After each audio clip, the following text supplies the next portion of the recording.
Hello, everyone. My name is Tim B. Green, and this is Crush It Club, episode 49, Better Brainstorming.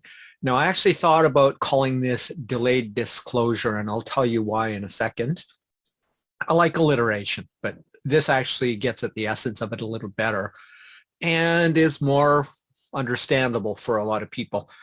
So this continues on from where I was yesterday in yesterday's episode, which was about the um, comparing two things at one time as being a better way to make a qualitative judgment between two things and then use that to get your best results. So this is kind of backwards because normally ideas come first, but that's okay because the judgment component doesn't have to be specifically around brainstorming. Just happens to be one of my babies, one of my things that I love the most. So essentially what this is also from Kahneman et al.'s book Noise, but it's not the first time I came across it. In fact, I came across it twice previously, and I'll describe those sources in a moment.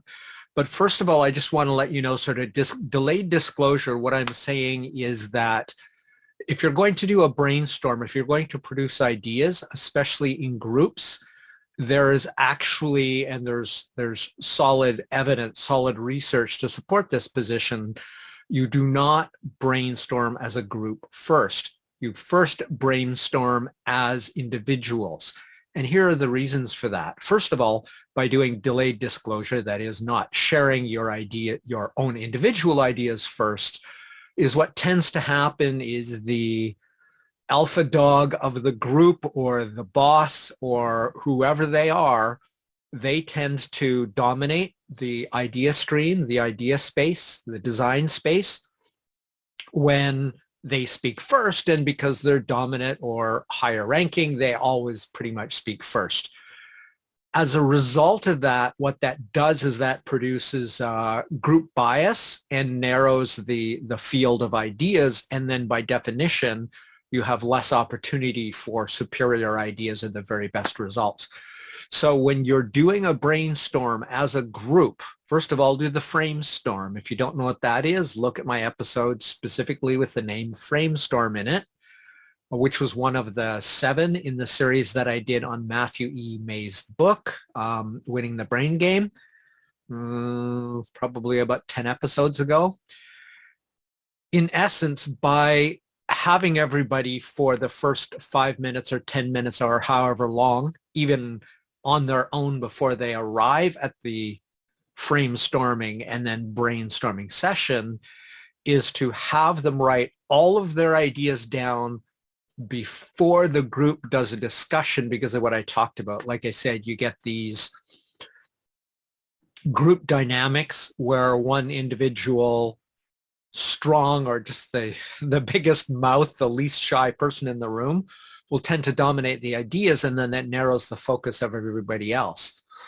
So that's really not good. So by having the private brainstorm first, then you get a wider variety of ideas which aren't then subject to many of the fatal flaws of thinking mentioned in those previous episodes on May's book.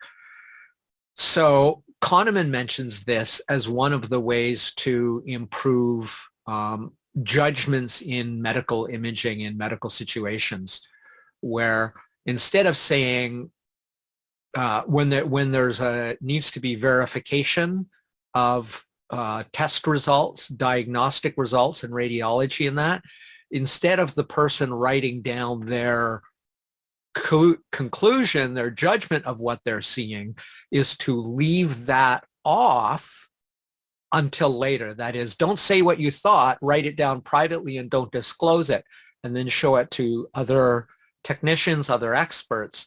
And then only after everybody's ideas are then on the table, then you can debate and challenge each other and come up with a much more solid, much more accurate, much lower noise, much more diverse idea pool, and probably, and research supports this, come up with much better ideas overall. So that's really how it comes down to, or where it came from in the book Noise. Now, the first time I heard about this, it was in a book called Group Genius. I can't remember, someone Sawyer, I think. I don't recall the author's name at the time, but it specifically talked about how research had shown that private brainstorms before group brainstorms gave you that better, wider pool. And it's just that Kahneman talked about how the bias, the group bias, the most confident person in the room is giving in a bias. It's like, well, he's really smart, or she's really smart, and everybody's going to go with follow their ideas. So by having it private, you're not self-censoring, as May would call it. You're not leaving ideas that may not exist, especially if the people producing them are introverts, are not lost. And the larger sample of opportunities you have to get the best ideas for a solution, the more likely, statistically speaking, you are going to find the best solution. So it's really, really good to do this. Delay the disclosure at the beginning of a brainstorm, but you could do this later in the process too, where you separate teams, or you even separate individuals again, have them then come up with some different things, do the same private brainstorm of the private sessions first, and then come back together and convene. Then look at all the ideas, challenge one another again to come up with a more diverse solution pool, a more diverse field of thought, which can then lead to even better solutions. So that was in Group Genius, which was also likewise a brilliant book. Talked about how all invention really comes from a group effort, not from individual geniuses as such, as every book pretty much seems to claim, or at least historically so.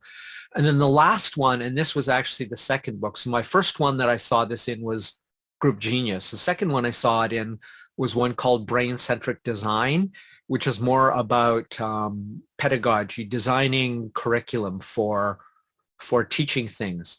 And they start their process with this, followed by, so first of all, everybody sort of discloses privately what they know about a topic. Then the expert, the teacher, comes in and takes a short period of time and then discloses what they know. And then there's a series of questions. I'll go through that process. If I haven't already in a video, I'll have to go check back and go through the entire challenge wheel process, because it's an awesome pedagogy. Just love it. And it's one of the components, in a sense, the basis component for things that I'm doing. But these systems that I develop are always evolving, because as I learn things like what Nobel Prize winners like Kahneman have to say, I integrate every new thing that can fit in a complementary way to make it beyond any of the individual systems. So then the last one, as I said, was from a book called Brain-Centric Design, which had some technical problems like overt scientific errors, and neuroscientists shouldn't be doing that in their book about neuroscience. But what it was called, and this is the important part, you can find it online. I might put a link in the YouTube video if you see this somewhere else. And that is, it's called the challenge wheel, where it's a sequence of 5 different things, where first private brainstorming, then I can't remember, expert teaching, then reflection, then 2 more, and then it goes around and around. In any case, when you want to make higher quality ideas, start with individuals. You want better brainstorming, better framestorming, have individuals do it privately first. Have them write it down. You don't want them to back off on their own ideas. Then all ideas are submitted to the group for reflection, questioning, challenging. This is the way, the path to arrive at better brainstorming, better framestorming, and better solutions. This has been Crush It Club, episode 49, Better Brainstorming.